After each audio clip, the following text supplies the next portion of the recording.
Okay, hai, Assalamualaikum warahmatullahi wabarakatuh. Selamat datang ke Makmal Kaunseling Individu. Saya Tengku Fitra Muhammad Hakim Noor, merupakan kaunselor awak lah pada hari ini. Boleh perkenalkan diri? Okey, salam.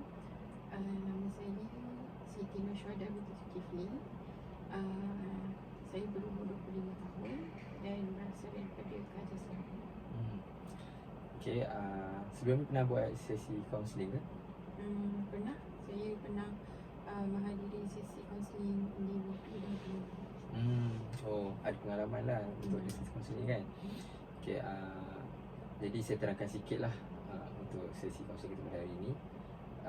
Jadi dalam sesi kaunseling ni kita ada seorang kaunselor dan seorang klien lah. Jadi seorang kaunselor ni dia punya function adalah untuk bantu klien menyelesaikan apa juga isu, menyelesaikan upaya dia lah.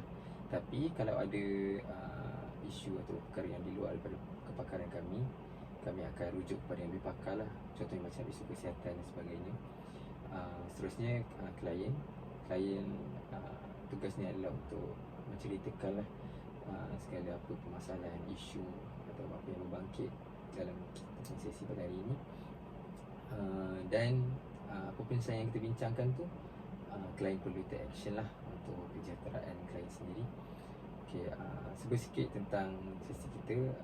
Sesi kita mengambil masa dalam 30 hingga 40 minit macam tu. Tapi kalau macam tak cukup, kita akan bawa ke sesi yang akan datang lah. Okay, tapi jangan risau, klien boleh cerita je apa yang klien nak cerita dalam kita punya sesi. Sebab kita terikat dengan satu etika, iaitu etika kerahsiaan, di mana segala apa yang dibincangkan di dalam sesi kita hari ni akan stay je antara kita. Okay, jadi saya cerita sikit perjalanan kita dalam sesi hari ni. Jadi sesi kita ni kita akan bincangkan lah apa isu ataupun perkara, lebih kepada tingkah laku lah yang klien nak ubah atau nak bincangkan keliru dan sebagainya kan. Jadi boleh bincang antara kita tentang isu tersebut. So dah ready ke Syu? Tak, saya dah ready. Okay, so boleh lah. Jadi yang saya nak kongsikan tentang habit saya, cara pemakanan yang tidak sihat. Jadi saya nak cuba ubah habit pemakanan tidak sihat tu kepada yang lebih sihat, lebih teratur dan tersusun jadual makan saya. Sebab saya sedar sedikit sebanyak sebenarnya habit pemakanan tak sihat tu banyak menyumbang kepada kemerosotan keadaan kesihatan saya. Di mana saya susah nak bergerak, macam dari segi pernafasan pun saya ada masalah. Makanan tak teratur. Makanan tak sihat yang maksudkan oleh Syu apa? Makanan tak sihat selalunya yang selalu saya ambil lah, fast food macam McD, KFC, burger tepi jalan tu, selalu lah saya ambil daripada makan apa ni, benda-benda yang sihat macam sayur, buah. Saya jarang ambil lah. Tapi kalau macam burger tu ada sayur juga tak? Saya makan juga sayur tu, tapi kat situ maknanya lebih banyak makanan yang tak sihat lah daripada makanan yang sihat. Kiranya Syu sekarang nak cuba berhentikan ambil fast food, macam burger tepi jalan tu, macam tu lah, nak lebih makan sayur-sayur macam tu lah. Okay. Syu tadi pun ada mention yang sekarang rasa macam lemah macam tu kan. Syu sekarang mungkin pernah check ke, adakah apa-apa insiden ke yang buatkan Syu mungkin sedar lah untuk yang Syu rasa makanan yang tak sihat ni Syu kena ubah? Ada, saya pernah check tahap level kolesterol saya. So macam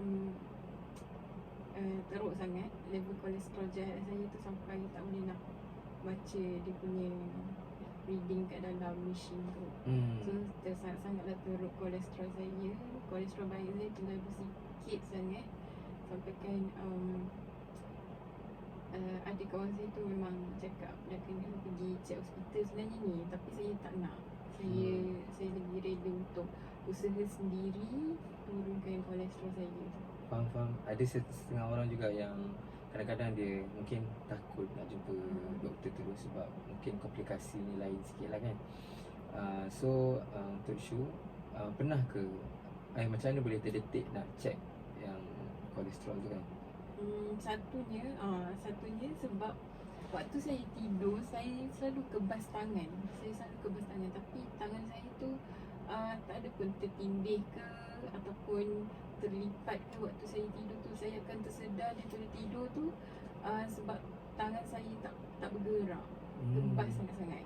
Jadi macam saya pernah cerita dekat ibu saya lah. Saya kongsikan dekat dia, tangan rasa kebas waktu tidur kan. Lepas tu dia pun cerita, dia pun rasa kebas sebab dia ada kolesterol.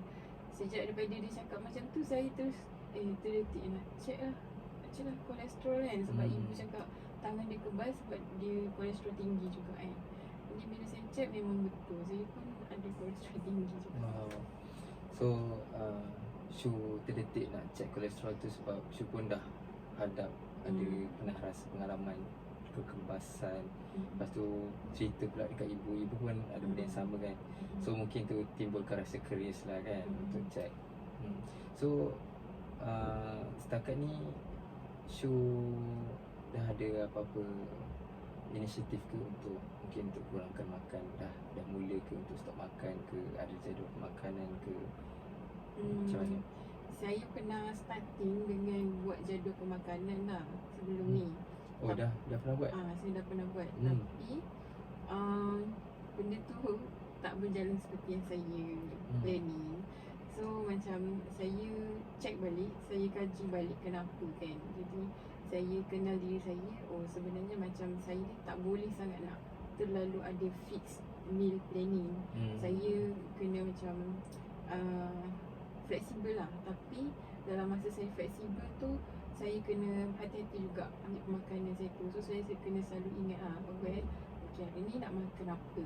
Saya selalu macam fikir setiap hari, saya akan tanya kat diri saya, okay, hari ni nak makan apa, nak kena makan apa.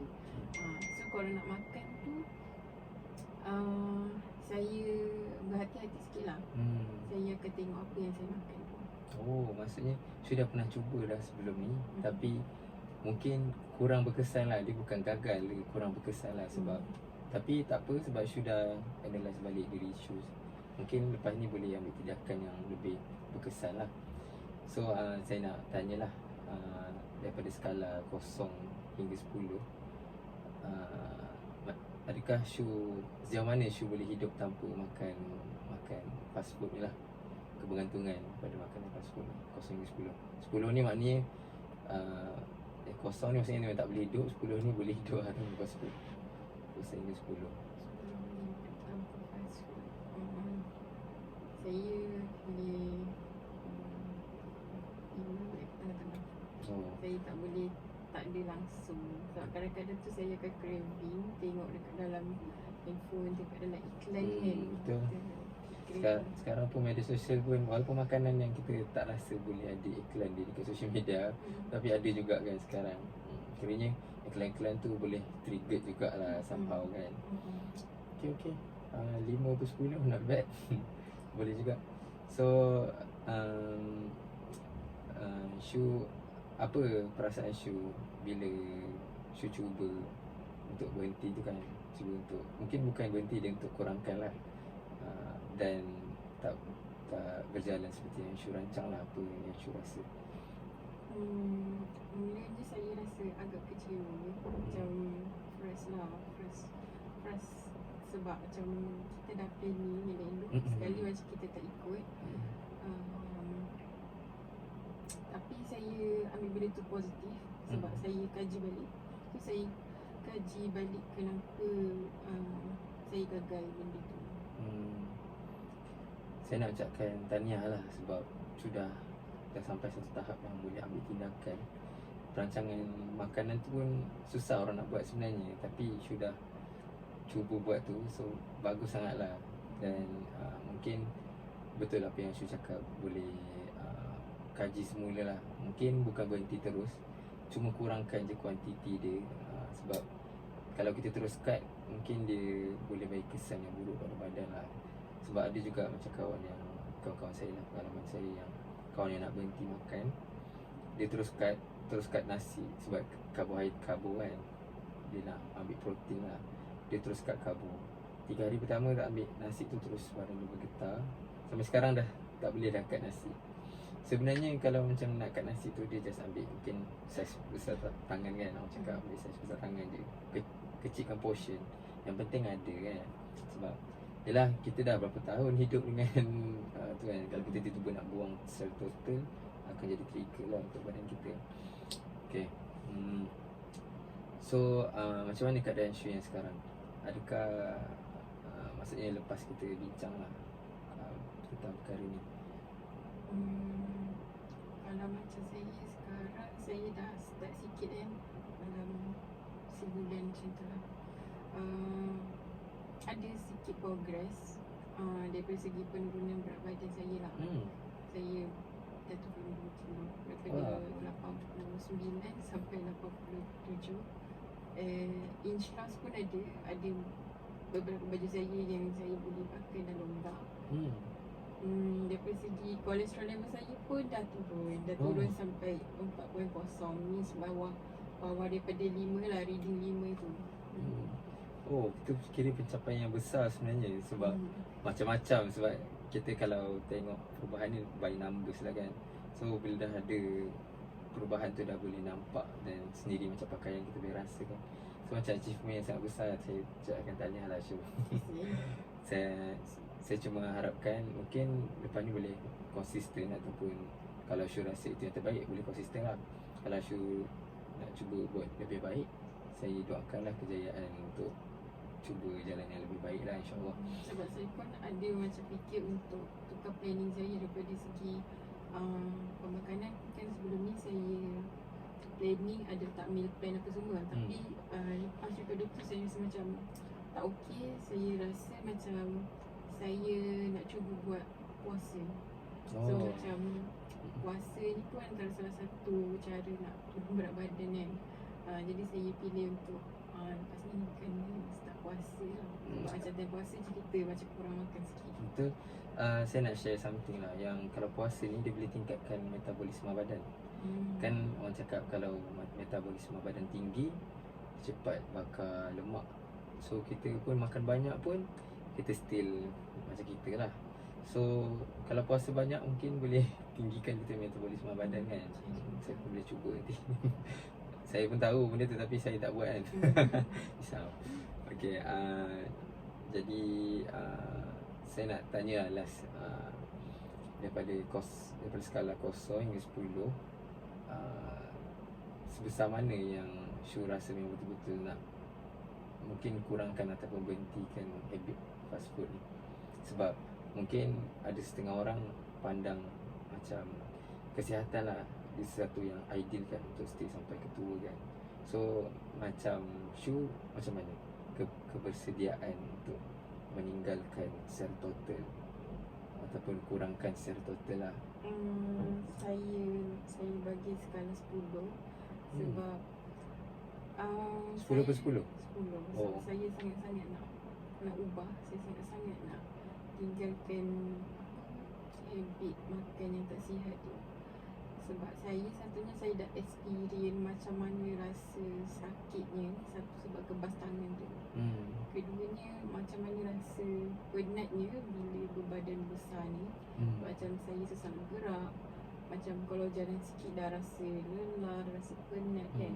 So macam saya tak nak dah. Saya rasa saya nak keluar daripada situasi tu. Kalau boleh secepat yang mungkin. Tapi saya selalu macam suruh diri saya ni bersabar. Macam percaya je dengan progress. Trust the journey. Trust the process. Betul.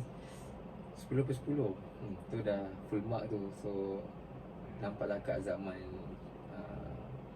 Shu untuk meninggalkan atau mengurangkan habit yang ni kan. So saya mendoakan Shu punya perjalanan dipermudahkan dan diberikan kekuatan, insyaAllah. Okay. So masa pun dah mencemburu kita, jadi mungkin ini sahajalah untuk sesi kita pada hari ini. Sebelum tu Shu ada apa-apa ke nak cakap sebelum kita tamatkan sesi kita? Okay, ada yang tak tercakap ke? Untuk progres saya selama ni, yang saya dah cuba beberapa kali, sebenarnya saya ada juga rasa kecewa dengan diri saya sebab ada beberapa planning yang saya buat tu gagal. Tapi tak apa, saya teruskan juga usaha saya tu. Sebab yelah, sebab bila kita dah berubah tu baru kita rasa bangga kan kat dalam diri kita. Betul. So Syu macam silah, sebab naik turun ni pun journey kita kan. Kalau asyik naik je kadang-kadang tak rasa best. So saya doakan juga Syu boleh hadap lah naik turun dalam journey ni. Sebab journey tak semuanya cantik kan. Macam highway pun kadang-kadang jalan lubang-lubang kan. So kena bersedia lah dengan apa-apa rintangan. Semoga Syu terus kekal lah dengan azam untuk berubah ni. Jadi itu saja kita sesi pada hari ini. InsyaAllah kita akan jumpa lah pada sesi yang akan datang. Terima kasih.